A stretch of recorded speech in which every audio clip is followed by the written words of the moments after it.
This week, we continue following Agatha Harkness down the witch's road. We continue following the Penguin through all kinds of Gotham crime. Superman and Lois continues to pull on all of our heartstrings. And speaking of Superman, is he the new face of Voltron? Welcome to the Infinite Taylorverse.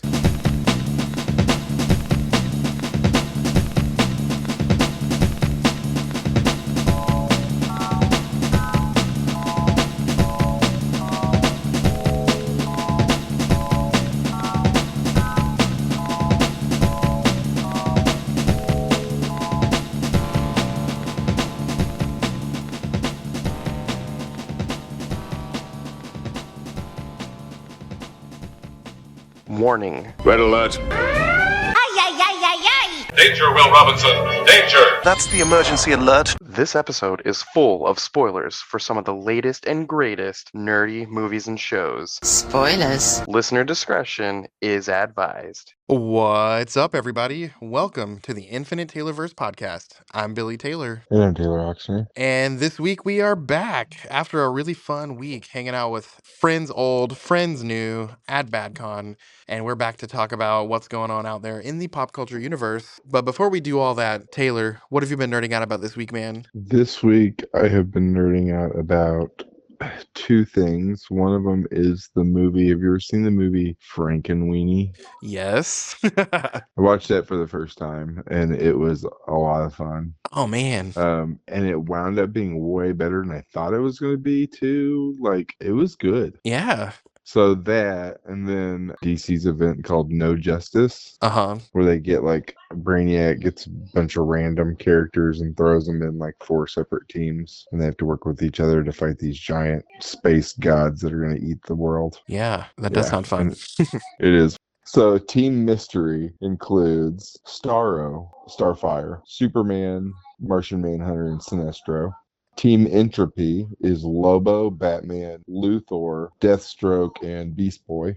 Team Wonder is Wonder Woman, Zatanna, the Demon, Dr. Fate, and Raven. And Team Wisdom is Flash, Harley Quinn, the Atom, Robin, and Cyborg. Nice. And it's those teams, and they have to like work together. But Brainiac gets destroyed by Amanda Waller at the very beginning, which is like a whole other thing. And so now they have no idea what they were supposed to do because they don't have the plan. So they're like winging it as they go, and it's pretty great. Also, all the other heroes are like in weird stasis. Yeah, that sounds fun. And it's only 4 issues. I've finished the first 2 issues, and now I'm reading the Green Arrow annual like tie-in. Yeah, very cool. Yeah. Let's see, my nerding out this week, it's not even something that has affected me yet, but I've talked about collecting those new McFarlane Superpowers action figures, and Oh, I've yeah. got so many of them. There's many I've missed, but I have more than I don't have. And the latest wave is out now, and this wave includes Bizarro, the Riddler, a new Superman sculpt, a new Batman sculpt, a new Aquaman, and a golden Wonder Woman. And then they just also announced there's a 3-pack, kind of like the Vigilante, Peacemaker, and whoever else is in there, I can't remember right now, 3-pack. But this new 3-pack is a JSA 3-pack, and it has Starman, Hourman, and the Alan Scott Green Lantern, and they look so cool. And I'm just So really it's excited to find them. Starman. Which version? The red outfit with the green cape and boots and green underoos and the yellow star on the chest. The old version. Why can I not picture that version of that character? The only one I can ever picture is the one. Well, there's the 2 versions. There's the one with the guy with the mask, Uh-huh. and then there's the one with the guy with the suit that looks like space with the white boots and the white gloves. Yeah. And then those are the ones that are out now. I can start going on the hunt at, Walmart, Target, GameStop, all the places. But at New York Comic Con this past weekend, they announced what's going to be coming out in the next wave this coming spring. And there was a leaked image from New York Comic Con, and it's going to be Superman in the black regeneration suit with the long hair. That one's going to be awesome. There's an unmasked Batman with his unmasked, and then a Jay Garrick Flash, the Atom, a new Robin that they haven't made that sculpt of yet, and then Lobo, and he actually looks kind of cool. The Lobo will be interesting to look at. Yeah, if you can picture the Kilowog one or the Darkseid one where they're much bigger than the other figures, that's how the Lobo Yeah, one is. He's a bigger dude compared to the others. that's awesome. And man, there's just something about, well, getting them is fun, but there's something about the hunt for them. I don't know. It makes me Oh kind of, yeah, I yeah. was the same way with Marvel Legends when Uh-huh. I was collecting those, where it was like I gotta find all the characters for this Build-A-Figure, and Yeah. then it always kind of bummed me out when I had to get a character that like didn't have. There's always like they always had like the one character, not in every wave, but they always had like one character or two characters that like didn't weren't part of the build at all, Yeah. which always kind of bummed me out. I'm just like, why do I need why? That is a bummer. Yeah. But yeah, those are on my radar. Now, when I go shopping for groceries or whatever, I got to start making my side quests over to the toy departments again. Because, man, there's just something about 9 times out of 10, you walk down there and you're super disappointed. And then that 10th time comes and there they are on the pegs. And you're like, ah, yes. I saw some Funkos for the first time the other day that I was like, I really want those. And I don't feel that way about Funkos as much as I used to. Uh huh. And now it's really about if I see one and I'm just like, I love that sculpt or I love that colorway or I just need that character. But I saw the Scoops Ahoy version Oh, of nice. the two Scoops Ahoy kids. Uh huh. Can't remember what their names are right now from Stranger Things. The two Yeah. kids, the girl and it's Ethan Hawke's daughter and then the boy. Yep. But I don't remember their names right now. Anyway, it's them in their Scoops Ahoy outfits, but they're ice cream colored. I think I've seen that. So they're like almost pastel. Yeah. Yeah, and I really need those. I saw at Target the other day, they've made Turtles of Grayskull pops, but I think there's only one. Oh, It's that's so it's cool. Leonardo, and he's got the sword. That's the only one I think there is because I tried to look them up. But they also made some Target exclusive. It's the dog, the Target dog, but he's in a Target shopping basket and he's got a Ninja Turtle mask on. And then there's like a toy of the same colored Ninja Turtle sitting on his head. And the Target I was at the other day had I believe it was Raphael one, and the box was so goobed up. I was so mad. I wanted it so bad, but I don't like to buy them if the box is messed up. Yeah. Dang, that sucks. And I don't collect full Ninja Turtle lines, except for the Power Rangers Ninja Turtle crossover. I did collect that full Do line. you feel like you're buying the same character 4 times? Kinda. But I have collected Donatello from every wave that's come out of Turtles. And when I looked it up, it looks like the Donatello version of the Spot Target dog is the Chase variant. So that's going to be hard to find. Oh no, that's Miles's favorite turtle is Donatello. Nice. He likes the purple and he likes the stick. Yep. Who doesn't like a good bow staff? I'm a sword guy myself. I think my love of Donatello began back in the old NES game because his weapon Oh yeah, reached the furthest. the furthest. Yep. I liked Leonardo just because I knew the swords could get the job done. Right? I didn't know about all the other, I mean, now as an adult knowing all of those weapons, but I remember as a kid thinking, well, this is the most dangerous weapon out of all of them. Right. And I am nothing. I'm not dangerous at all. So Well, hey, let's jump into some news. So, we haven't talked about Agatha that much. And again, we're not going to really talk about it until we get to the end of the series, and we're going to do a whole thing about it. But these last couple I'm all caught episodes, up. oh They've man, been so good. they are so, so good. The episode of his origin, oh my gosh, I loved it so much. You know what's crazy is that I haven't heard anyone complain. Unless I haven't been looking in the right spots, I really haven't heard anyone really complain about the show. Same here. I've only seen high praise for it. Which means that maybe, just maybe, we're back into the good Marvel swing of things. And like what I said from the beginning was, this is what Phase 1 was like originally. The movies were better in Phase 1, but it was kind of awkward setting up, or Phase 2. It was like setting up everything. Yeah. And for anyone who cares about this kind of stuff, it is on the Nielsen ratings top 10 list right now. Agatha All Along is. Yeah, it's a blast and it's spooky for sure, but it's not like crazy spooky. I don't think so anyway. I think it's pretty tame comparatively. Yeah. I read something about the last 2 episodes might up that spooky factor, but but you're right, it's pretty tame for what it is. I mean, it's a witch show and it's PG-13. Yeah. They can do a lot more with it and they just decide not to, it's kind of nice. Yep. Let's see, this weekend, as you guys are listening, you could go see it right now probably, but Venom: The Last Dance comes out this weekend, October 25th. Depending on your theater, you might go see it October 24th on a Thursday. But what I read recently is it's going to have two post-credit scenes, both of which should be pretty important. So I'm excited to see that movie and see what those scenes are. Yeah, I'm excited to see just any kind of review. I haven't seen any reviews on it yet. You know, I read one pre-screening review, spoiler-free review, and they were singing a lot of praises. They said they liked it better than both the first and second one, and Huh. that's good to hear.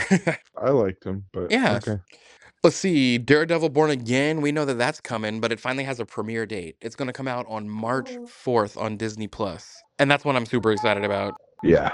Another rumor that's out there right now is that Jenna Ortega has signed up for an undisclosed MCU role. And I have no idea what it could be. I haven't really put any thought into it of what I think White she could Tiger. play. You know, it's funny that you say White Tiger because there was a bunch of rumors of her actually being White Tiger, and people are trying to debunk that one, which with Marvel, that makes me think it's probably White Tiger.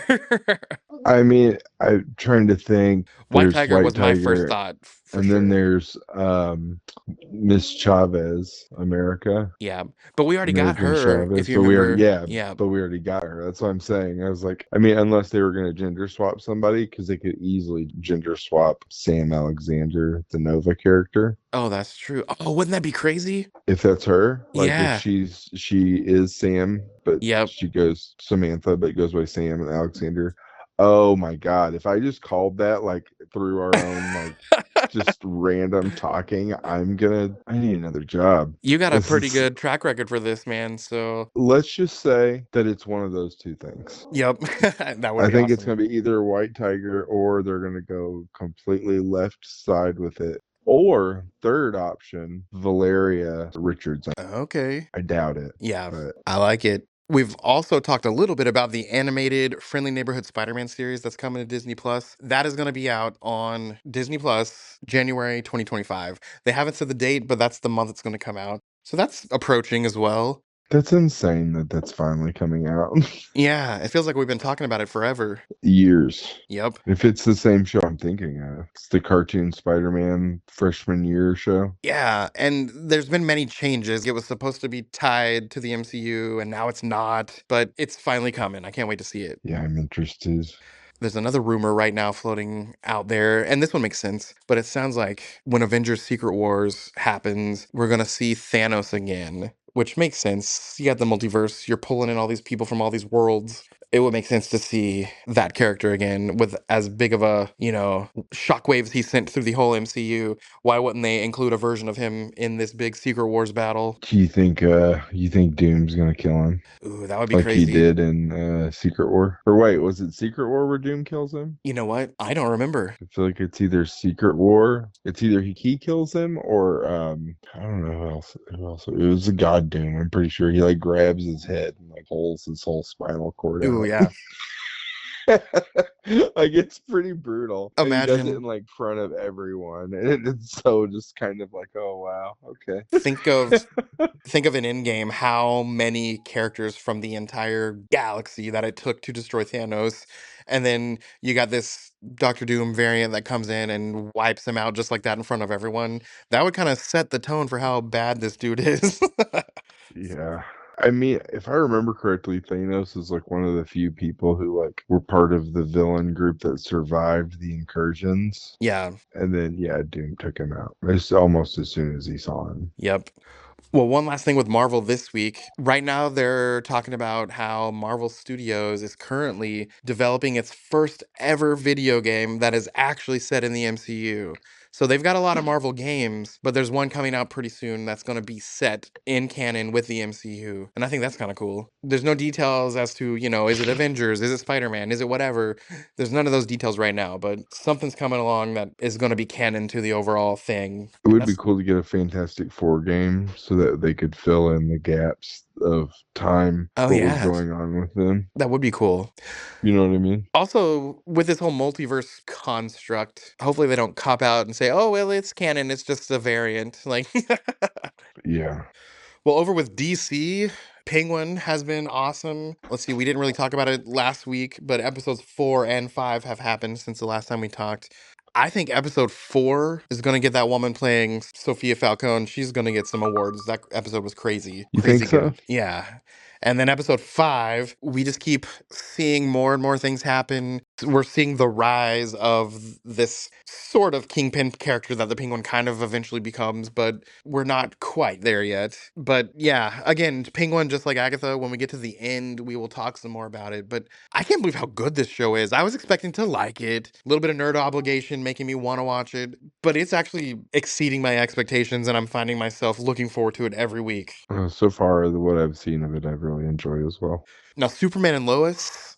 Oh my gosh, we haven't talked about that in a couple weeks either. Episode 3 last week was a freaking emotional roller coaster. And the end of it. So go back to the first episode. They're doing the Death of Superman storyline, their own take on it. And obviously, down the road he comes back. That's just how the story goes. Well, the way they did it in this show, holy crap. This is a story I've read 8,000 times, and I've seen animated versions of it, and I've seen variant versions of it. What they did to bring him back, I cried my eyes out. It was so freaking touching. Yeah.